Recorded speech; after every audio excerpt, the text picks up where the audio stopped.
बेटा जैसे कि मैंने आपको क्वेश्चन फर्स्ट करवाया है, वैसे ही अब हम क्वेश्चन सेकंड जैसे मैंने होमवर्क में दिया है उसके लिए मैं हिंट दूंगा, आप वो क्वेश्चन को यूं ही सॉल्व कर पाओगे। जैसे कि एक बार क्वेश्चन पढ़ लेता हूं, आप चाहे तो ये क्वेश्चन को दिखा दीजिएगा।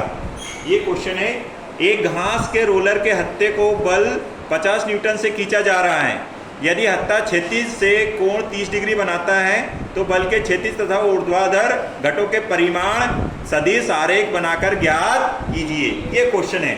अब इसका मैं हिंट देता हूँ, जैसा कि मैंने आपको समझा दिया ऑलरेडी, फिर से मैं एक बार और समझा देता हूँ, क्योंकि ऐसे क्वेश्चन हमारे क्लास 11 के फिजिक्स में जो एग्जामिनेशन होते हैं उसमें कई बार पूछे जाते हैं।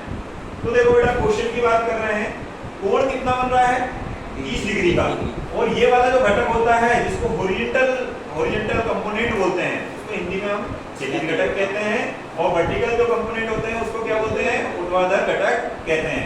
तो क्षैतिज घटक के साथ में कोण कितना बन रहा है 30 डिग्री, और बना कौन रहा है, तो बल बना रहा है, 50 न्यूटन का बल बना रहा है। तो इसका क्षैतिज घटक जो आया वो क्या आ गया, F cos थीटा, और ऊर्ध्वाधर घटक जो आया वो क्या आ गया, F sin थीटा। अब आपको क्षैतिज घटक निकालना है, क्षैतिज घटक निकालना है। तो क्षैतिज घटक निकालना क्या हुआ बेटा, इसको आप बोलेंगे F cos थीटा। तो F का मान एक ही रहेगा, और cos यहाँ पर कितना रखेंगे आप 30 डिग्री, और ऐसा ही अब आपको ऊर्ध्वाधर घटक निकालना है, ऊर्ध्वाधर घटक निकालना है। तो कोई परेशानी वाली बात है क्या, F sin थीटा लिख देंगे, और F sin थीटा की वैल्यू तो आपको बहुत अच्छे से याद है। ऐसे ही जैसे मैंने अभी आपको टेबल में लिखवाया था, जैसे हमारे पास cos 60 का 1/2 आया था, वैसे cos 30 का भी आपके पास वैल्यू है, टेबल आपने सीखा ही है, 10th में भी सीखा है मैथ्स में।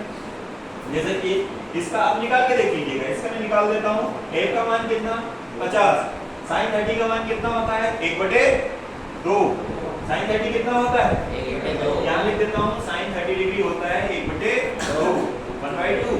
तो यहाँ पर 1/2 हो गया, इसको कैंसिल किया, कितना आ गया, कितना आ गया 25 न्यूटन। तो ऊर्ध्वाधर घटक कितना आ गया, ऊर्ध्वाधर जो बल है उसका मान कितना आ गया 25 न्यूटन। अब ऐसे ही आप इसका मान रखेंगे cos 30 डिग्री का, और F का मान फिर से 50 रखेंगे, डेफिनेटली आप इसको कर लेंगे। समझ में आ गया होगा। Thank you.